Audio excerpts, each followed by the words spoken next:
Here is another diagram, isometric view, which came in some of the exams for universities.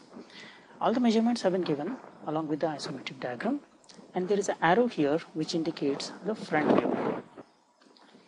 Let us see how it appears in the 3D solid. So you can see here the 3D model of that diagram which you have just seen.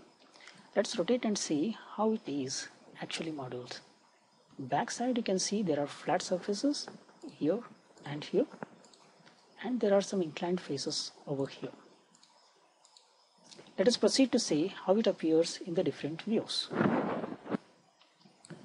First, the front view, which in our case, according to the arrow, should be from this direction.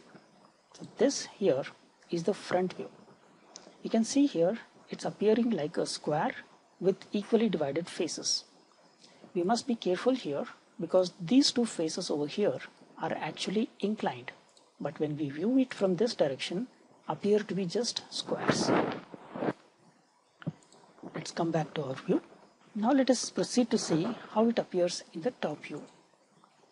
You can see in the top view as well, it appears like a square with 4 equally divided squares. Again, we should be careful here because these two faces here are actually inclined and these two are flat.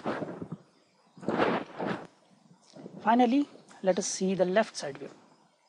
This is how it appears, and there will be a hidden edge. Let us enable the hidden edges to view it.